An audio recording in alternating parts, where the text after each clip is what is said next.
Hello दोस्तों, स्वागत है आप सभी का आपके अपने YouTube चैनल वाइट पे एग्जाम पर। तो दोस्तों, मेरा नाम है साजिद और आज फिर मैं हाजिर हूँ आपके सामने एक और नई क्लास के साथ।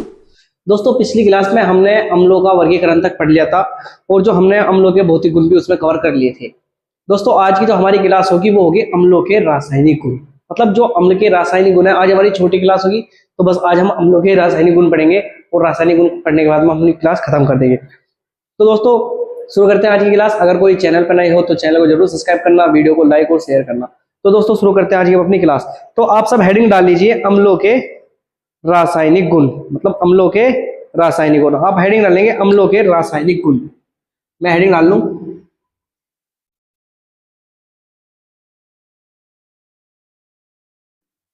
अम्लों के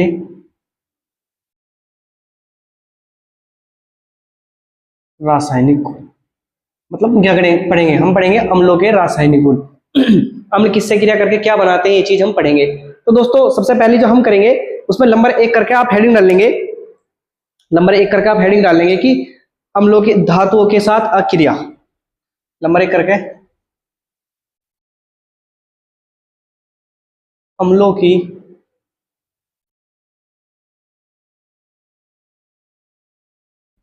धातुओं के साथ अभिक्रिया।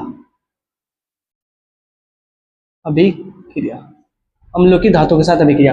दोस्तों, इसे हम दो हिस्से बांट लें, आराम से 10-10 हिस्से करके हम पढ़ेंगे क्योंकि बोर्ड हमारा बड़ा है। तो आप सबसे पहले लिखेंगे कि अम्ल सक्रिय धातु के साथ, अम्ल सक्रिय धातु के साथ अभिक्रिया करके, अभिक्रिया अभिक्रिया अभिक्रिया करके, अम्ल सक्रिय धातु के साथ अभिक्रिया करके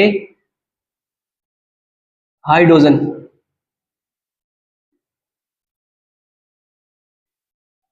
हाइड्रोजन गैस का निर्माण करता है। आप इतना लिखेंगे कि अम्ल जब भी सक्रिय धातु के साथ अभिक्रिया करेगा तो किसका निर्माण करेगा? हाइड्रोजन गैस का निर्माण करेगा। जैसे एक आप लिख लो उदाहरण। सबसे पहला उदाहरण है हमारा,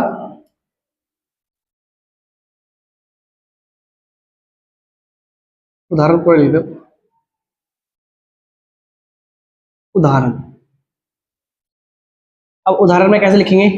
जैसे हम एक धातु ले लें, जिंक। हमने क्या ले ली भैया? हमने एक धातु ले ली जिंक। जिंक ना लो, ऐसा करो, पहले एक धातु ले ले। कौन सी ले? मैं Fe ले ले। पहले Fe वाली समझो क्योंकि Fe वाली अभिक्रिया छोटी होगी। Fe की अभिक्रिया HCl के साथ करा दो। Fe का मतलब क्या होता है? Fe का मतलब आप सब जानते हैं, Fe का मतलब होता है आयरन और HCl का मतलब होता है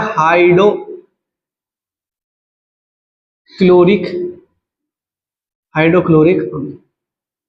तो अब आप एक चीज अच्छी तरीके से जानते हो कि विद्युत रासायनिक श्रेणी में Fe H से ऊपर होता है। विद्युत रासायनिक श्रेणी में Fe क्या होता है? H से ऊपर होता है। तो Fe क्या करेगा? Fe H को उसके स्थान से हटा देगा। Fe क्या करेगा? H को उसके स्थान से हटा देगा। तो क्या आएगा? ये आ जाएगा हमारा FeCl2 और साथ में क्या बनेगा? साथ में हाइड्रोजन गैस बन जाएगी। मतलब FeCl2 का मतलब क्या है? थोड़ा सा Fe बड़ा करके लिख ले। इसका नाम है आयरन क्लोराइड। आयरन क्लोराइड ये क्या है? ये हमारी हाइड्रोजन गैस है। क्या है?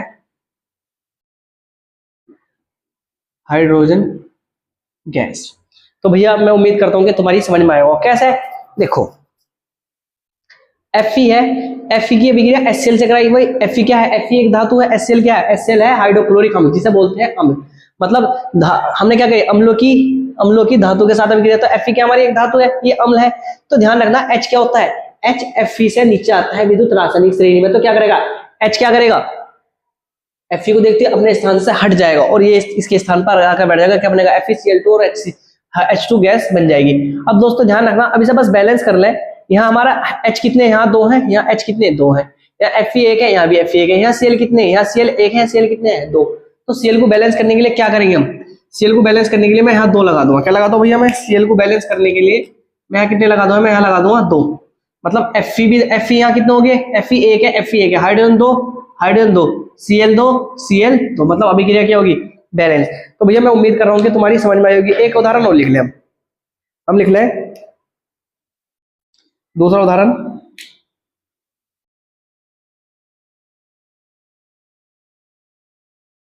मतलब हम लेवे जिंक, जिंक क्या हमारी एक धातु, हम लेवे दूसरा हम लेवे H2SO4।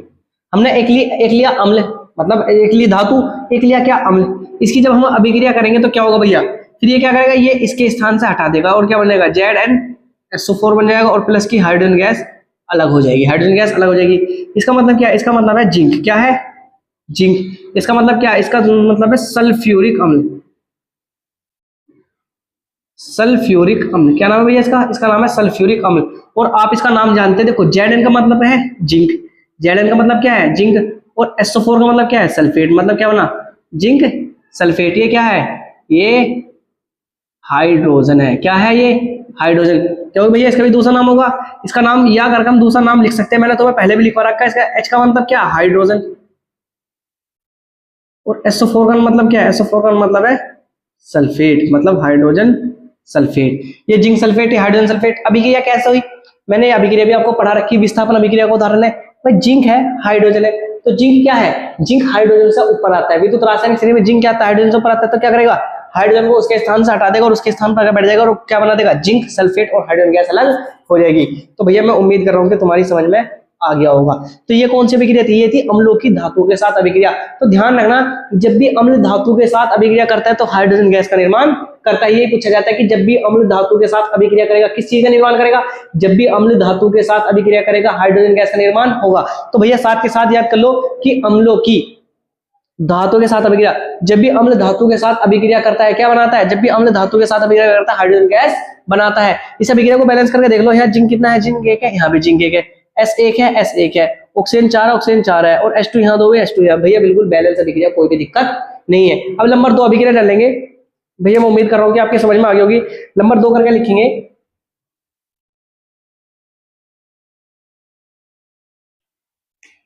धातु की, सुन जाइए ऐसे नहीं लिखना, ये लिखना अम्लों की धातु, अम्लों की धातु कार्बोनेट, अम्लों की क्या, धातु कार्बोनेट व धातु बाई कार्बोनेट, अम्लों की धातु कार्बोनेट व धातु बाई कार्बोनेट से अभिक्रिया, क्या, अम्लों की धातु कार्बोनेट व धातु बाई कार्बोनेट से अभिक्रिया। तो भैया अम्ल क्या करेंगे इसके साथ अभिक्रिया करें, तो लिखेंगे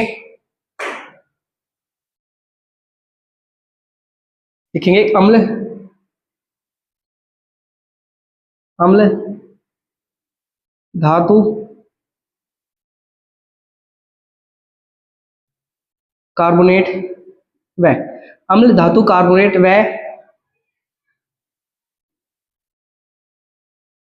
धातु बाई कार्बोनेट से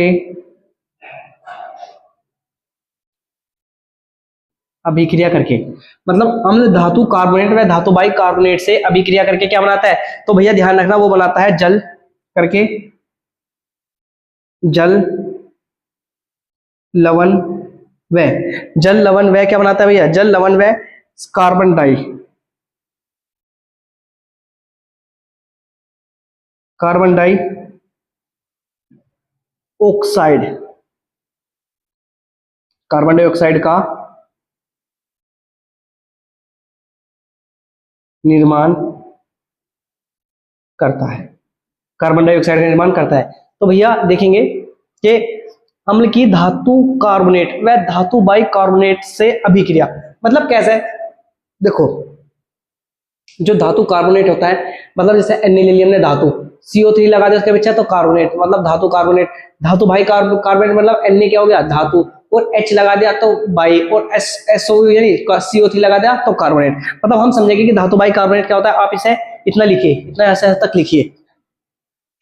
भैया इधर की तरफ लिख लेंगे उदाहरण मतलब इसका उदाहरण नहीं मैं यहाँ लिख रहा, उदाहरण।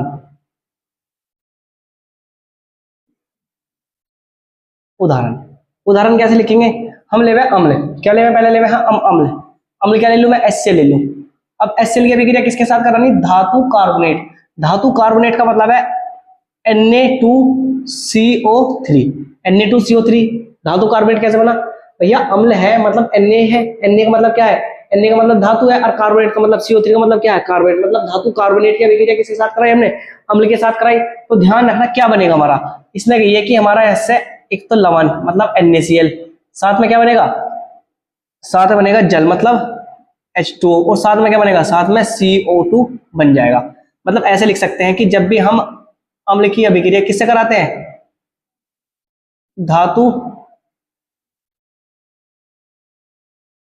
कार्बोनेट या बाई, ये क्या लिखा हमने? बाई लिखा, हाँ बाई लिख लो, हाइड्रोजन बात एक है, या बाई कार्बोनेट से अभिक्रिया करके ये बनाता है।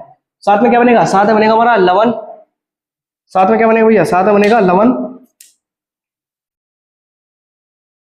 लवण वह क्या बनेगा? जल, और इसका नाम है carbon dioxide. Carbon dioxide. दोस्तों मैंने देख लो क्लास कट तो नहीं रही, बस मतलब सही चल रही, ठीक है। अब हमने क्या करा? हमने अम्ल की अभिक्रिया धातु कार्बोनेट में धातु यानी धातु बाई कार्बोनेट से कराएंगे तो क्या? लवण जल में कार्बन डाइऑक्साइड का निर्माण होगा। अब ये ऐसे बैलेंस कर लो। देखो ये क्या है? ये है हमारा अम्ल। क्या है ये? अम्ल। ये क्या है? Na2CO3 मतलब धातु कार्बोनेट। क्या है ये? धातु कार्बोनेट के साथ अभिक्रिया करेंगे तो मेरे भैया ने बताओ कि ऐसे इसे तोड़ो। देखो ऐसे जो Cl है वो इस वाले Na के साथ निकल जाएगा। मतलब जब Cl Na के साथ अभिक्रिया करेगा तो क्या बनाएगा? NaCl बना लेगा, ठीक है भैया। हाइड्रोजन क्या करेगा? हाइड्रोजन यहाँ है और यहाँ से एक ऑक्सीजन लेगा, क्या बना लेगा? जल का निर्माण कर लेगा। अब क्या बचा? एक तो कार्बन बचा, दो ऑक्सीजन मिलकर CO2 का निर्माण कर लेंगे। बस इसे बैलेंस कर लो। देखो हाइड्रोजन यहाँ कितने? हाइड्रोजन यहाँ है एक, और यहाँ हाइड्रोजन कितने? यहाँ हाइड्रोजन है दो। तो हाइड्रोजन को बैलेंस करने के लिए मैं क्या लगाऊंगा? मैं यहाँ दो लगा दूंगा। मतलब यहाँ भी दो हाइड्रोजन होगी, यहाँ भी दो हाइड्रोजन। हाइड्रोजन क्या हो गया भैया? बैलेंस। इसके बाद में Cl यहाँ कितने? Cl यहाँ दो है, यहाँ Cl कितना है? Cl एक है। तो Cl को बैलेंस करने के लिए मैं क्या लगा दूंगा? यहाँ दो लगा दो, उसका मतलब Cl भी हमारे बैलेंस होगी। उसके बाद में क्या भैया? उसके बाद में ऑक्सीजन हमारे क्या है? ऑक्सीजन एक और दो तीन, अभी ऑक्सीजन तीन है। कार्बन एक, कार्बन एक, कार्बन बैलेंस है। मतलब इनके नाम लिख लेंगे। इसका नाम क्या है? इसका नाम है हमारा हाइड्रोक्लोरिक अम्ल। क्या नाम है भैया? हाइड्रोक्लोरिक हाइड्रोक्लोरिक अम्ल। क्या नाम है? हाइड्रोक्लोरिक अम्ल। ये क्या है? देखो Na का मतलब क्या है? Na का मतलब है सोडियम। क्या मतलब है Na का? Na का नाम है सोडियम। और CO3 का मतलब क्या है? कार्बोनेट, मतलब सोडियम कार्बोनेट। NaCl का मतलब क्या है? NaCl का मतलब है सोडियम। Na का मतलब क्या भैया? Na का मतलब है सोडियम, और Cl का मतलब क्या है? क्लोराइड। क्या मतलब है? क्लोराइड। H2O का मतलब क्या है? जल, और CO2 का मतलब क्या? कार्बन डाई ही, ऐसा नाम आएगा। तो क्या पढ़ा हमने? हमने पढ़ा कि जब भी अम्ल चाहे तो धातु कार्बोनेट या धातु बाई कार्बोनेट के साथ अभिक्रिया करता है तो क्या बनाता है? लवण जल और कार्बन डाइऑक्साइड का निर्माण होगा। अब भैया ये अभिक्रिया देख रहा है किसके साथ? ये अभिक्रिया देख रहा है दूसरी मतलब ये तो किसके साथ दिए थे? धातु कार्बोनेट के साथ। अब देखते हैं धातु बाई कार्बोनेट के साथ। तो दोबारा क्या लेते हैं? दोबारा हम लेते हैं HCl। मैंने HCl लिया। अब धातु बाई कार्बोनेट का मतलब है NaHCO3। अब NaHCO3 कैसा आ गया? देखो जहां भी कार्बोनेट की बात होगी, जहां भी धातु कार्बोनेट की बात होगी, वहां NaCO3 आएगा। क्या आएगा? वहां NaCO3 आएगा। और जहां धातु बाई कार्बोनेट की बात, बाई लगा लो या हाइड्रोजन लगा लो, धातु हाइड्रोजन कार्बोनेट, धातु हाइड्रोजन कार्बोनेट भी पढ़ा जाता है। तो भैया क्या वैसे धातु हाइड्रोजन कार्बोनेट लिख सकता हूँ ना? लिख सकता हूँ।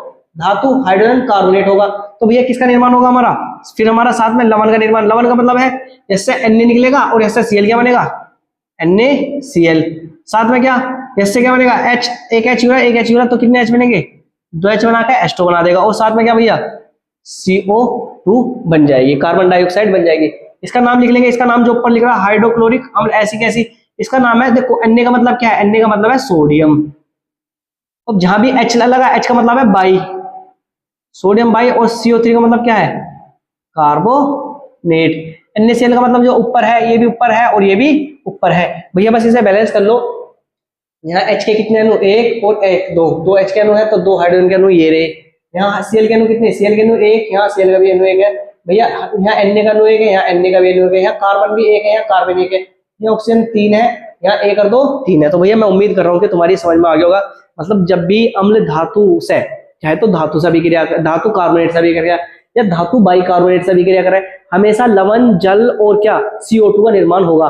तो आप इस चीज को अच्छी तरीके से ध्यान रखेंगे। ये क्वेश्चन 1 नंबर में पूछा जाता है कि जब भी अम्ल धातु कार्बोनेट व धातु बाइकार्बोनेट के साथ अभिक्रिया करता है तो क्या बनाता है। तो आपका उत्तर होना चाहिए कि जब भी अम्ल धातु कार्बोनेट या धातु बाइकार्बोनेट से अभिक्रिया करता है तो लवण, जल व CO2 मतलब कार्बन डाइऑक्साइड गैस का निर्माण करता है। भैया इधर भी है कि अम्ल की धातु के साथ अभिक्रिया, ध्यान रखना, अगर खाली अम्ल धातु के साथ अभिक्रिया करेगा, अगर खाली अम्ल धातु के साथ अभिक्रिया करेगा तो हाइड्रोजन गैस बनाएगा। अम्ल अगर धातु कार्बोनेट के साथ अभिक्रिया करेगा तो भैया क्या बनाएगा, लवण, जल व कार्बन डाइऑक्साइड बनाएगा। और अगर अम्ल धातु बाइकार्बोनेट के साथ अभिक्रिया करेगा तो हाँ भी लवण, जल व कार्बन डाइऑक्साइड गैस का निर्माण होगा। तो भैया मैं उम्मीद कर रहा हूँ कि तुम्हारी समझ में आ रहा होगा। आ रहा भैया, समझ में नहीं आ रहा, उम्मीद कर रहा हूँ तुम्हारी समझ में आ रहा होगा। अब देखते हैं अम्ल की धातु ऑक्साइड से अभिक्रिया। मैं भैया इसे मिटोकर यानी एक तरफ ही लिख दूं, इसमें थोड़ा सा बारीक लिखा जा रहा है इसलिए समझ में नहीं आ रहा मेरे भी, मतलब अच्छा ही लग रहा। मैं इसे इधर से मिटो दूं और ये वाला मिटो दूं। मतलब हम पढ़ते हैं अब तीसरी अभिक्रिया। 2 अभिक्रिया होगी हमारी भैया, मैं उम्मीद कर रहा 2 अभिक्रिया आपकी समझ में आ गई होगी। अब देखते हैं हम तीसरी अभिक्रिया।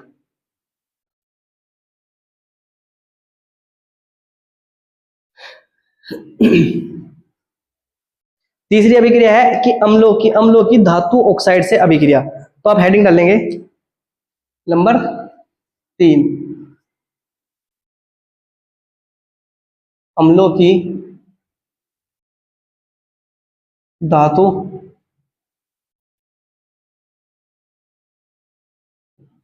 ऑक्साइड से अभिक्रिया। अम्लों की धातु ऑक्साइड से अभिक्रिया मतलब अम्ल धातु ऑक्साइड से अभिक्रिया करके क्या बनाते हैं इसके बारे में हम पढ़ेंगे। तो लिखेंगे भैया कि जब भी अम्ल धातु ऑक्साइड के साथ अभिक्रिया करता है तो किसका निर्माण होगा, यानी धातु क्लोराइड का निर्माण होता है। मतलब धातु क्लोराइड तो वो एक तरह से लिख लो, मतलब जब भी अम्ल की, ऐसे लिखें, जब अम्ल की अभिक्रिया, मतलब किसकी अभिक्रिया, जब अम्ल की अभिक्रिया किसके साथ कराते हैं, हमने बताया कि जब भी अम्ल की अभिक्रिया धातु ऑक्साइड के साथ कराते हैं, जब भी अम्ल की अभिक्रिया, जब अम्ल की अभिक्रिया धातु ऑक्साइड के साथ कराते हैं, तो जब भी अम्ल की अभिक्रिया धातु ऑक्साइड के साथ कराते हैं तो धातु क्लोराइड व जल का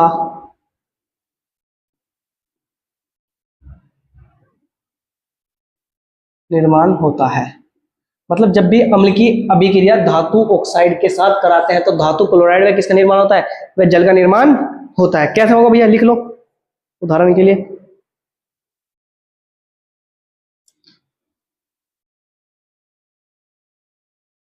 उदाहरण मैंने लिखा एक अम्ल लिखा, हम अम्ल जो फेमस अम्ल चल रहा है HCl, इसकी अभिक्रिया क्या कर रहा है, धातु ऑक्साइड। जब भी धातु ऑक्साइड का मतलब होगा CuO। क्यों, देखो Cu का मतलब क्या है, कॉपर, और ऑक्सीजन जुड़ गया तो क्या बन गया, कॉपर ऑक्साइड, मतलब धातु ऑक्साइड। मतलब जब भी अम्ल की अभिक्रिया धातु ऑक्साइड के साथ कराते हैं, किसके साथ, जब भी अम्ल की अभिक्रिया धातु ऑक्साइड के साथ कराते हैं तो किसका निर्माण होगा, उसने कहिए कि धातु क्लोराइड क्या बनता है हमारा, धातु मतलब CuCl2 और साथ में क्या बनेगा, साथ में H2O बनेगा। मतलब इसका नाम क्या है, इसका नाम आप बहुत देर से लिखता रहे, इसका नाम है हाइड्रोक्लोरिक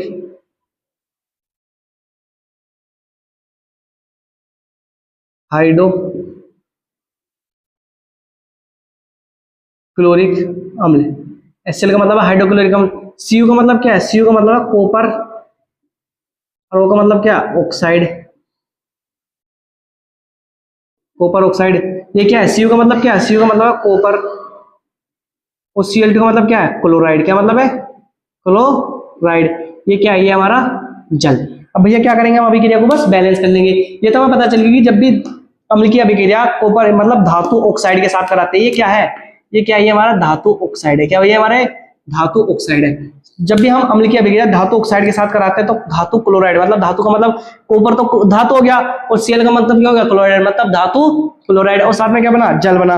भैया इन्हें बैलेंस कर लो तो मुझे बताएंगे यहाँ हाइड्रोजन कितना है, यहाँ हाइड्रोजन 1 है, लेकिन यहाँ हाइड्रोजन कितने हैं, 2 है। तो हाइड्रोजन को बैलेंस करने के लिए मुझे क्या लगाना पड़ेगा, यहाँ भैया 2 लगाना पड़ेगा। हाइड्रोजन 2, हाइड्रोजन 2, देखो Cl कितने, Cl2, कॉपर 1, ऑक्सीजन 1, पूरी अभिक्रिया क्या होगी भैया, बैलेंस होगी। यही अगर मैं देखूं दूसरी, इसका कोई एक आधा उदाहरण और देखें, इसका एक आधा उदाहरण और ले लें। जैसे हम क्या ले, जैसे हम ले लें HCl की अभिक्रिया दोबारा से, मतलब दोबारा से HCl की अभिक्रिया किसके साथ कर रहे थे, CaO। Ca का मतलब क्या है, देखो HCl का मतलब क्या है, HCl का मतलब हाइड्रोक्लोरिक अम्ल जो है। CaO का मतलब क्या है, Ca का मतलब Ca का मतलब मेरे भैया होता है कैल्शियम। क्या होता है, Ca का मतलब क्या होता है, कैल्शियम, और O का मतलब क्या होता है, ऑक्साइड का मतलब होता है ऑक्साइड। मतलब क्या है कि जब भी हम कैल्शियम ऑक्साइड की अभिक्रिया, किसकी अभिक्रिया, जब भी हम कैल्शियम ऑक्साइड, मतलब कैल्शियम का मतलब धातु और O का मतलब ऑक्साइड, जब भी हम अम्ल की अभिक्रिया धातु ऑक्साइड के साथ कराते हैं तो हमारा क्या बनेगा, हमारा बनेगा धातु क्लोराइड। धातु क्लोराइड का मतलब है CaCl2, मतलब क्या बनेगा, CaCl2। ऐसा क्यों हुआ भैया, क्योंकि क्या, क्लोराइड धातु के लिए Cl लाना पड़ेगा और क्लोराइड के लिए Cl लाना पड़ेगा। मतलब आप मैं यहां लिख दूं कि जब भी हम अम्ल की अभिक्रिया, किसकी अभिक्रिया, अम्ल की अभिक्रिया किससे, धातु ऑक्साइड से कराते हैं, धातु ऑक्साइड से कराते हैं तो क्या बनता है, धातु क्लोराइड। क्या बनता है भैया, धातु क्लोराइड, और साथ में क्या बनता है, साथ में बनता है H2O, मतलब साथ में क्या बनता है, H2, मतलब साथ में जल बनता है। यही मैंने तुम्हें यहां लिखवा रखा। क्या, जब भी हम अम्ल की अभिक्रिया धातु ऑक्साइड के साथ कराते हैं, मतलब जब भी हम अम्ल की अभिक्रिया धातु ऑक्साइड के साथ कराते हैं तो क्या बनता है, धातु क्लोराइड बनता है, साथ में किसका निर्माण होता है, साथ में जल का निर्माण भी होता है। तो भैया मैं उम्मीद कर रहा कि तुम्हारी समझ में आ रहा होगा। इसका नाम क्या है, इसका नाम है Ca का मतलब क्या है, Ca का मतलब है कैल्शियम। क्या मतलब है Ca का मतलब है मेरे भैया कैल्शियम। और Cl2 का मतलब क्या है, Cl2 का मतलब है क्लोराइड, मतलब कैल्शियम क्लोराइड। और H2 का मतलब क्या है, H2 का मतलब तुम सब जानते हो, H2 का मतलब क्या होता है, जल। तो भैया मैं उम्मीद कर रहा हूँ कि तुम्हारी समझ में आ गया होगा। ये तीसरी वाली अभिक्रिया क्या थी भैया, तीसरी अभिक्रिया कह रही थी हमसे कि जब भी हम अम्ल की अभिक्रिया धातु ऑक्साइड के साथ कराते हैं, जब भी हम अम्ल की अभिक्रिया धातु ऑक्साइड के साथ कराते हैं क्या बनता है, धातु क्लोराइड बनता है, साथ में जल का निर्माण होता है। तो भैया ये तक समझ में आ गया होगा। तो भैया यही थी अम्ल की रासायनिक गुण जो थे, ये आपको यहाँ तक आने चाहिए। उसके बाद में दोस्तों ये हमारे ज्यादा इंपॉर्टेंट है नहीं, उसके बाद में हमारे क्या शुरू होते हैं, क्षार शुरू होते हैं। तो बताइए कि क्षार पढ़ाऊं या ना पढ़ाऊं। दोस्तों मैं सोच रहा हूँ कि क्षार एक साथ ही पढ़ाऊंगा, तो ये अम्ल के रासायनिक गुण आपकी समझ में आए नहीं है। दोस्तों अगर आपको अम्ल के रासायनिक गुण समझ में आए हैं तो वीडियो को जरूर लाइक करना और इस चैनल को जरूर सब्सक्राइब कर देना। जो दोस्त आपका कक्षा 10 या 12 में हो, अगर आपको उसे बड़े अच्छे तरीके से पढ़ना है तो आप उसे हमारे चैनल के बारे में जरूर बताइए। तो दोस्तों मिलते हैं बहुत जल्द एक और नई क्लास के साथ। तब तक वीडियो देखने के लिए आप सभी का दिल से धन्यवाद। दोस्तों आज की हमारी सेवा होगी समाप्त।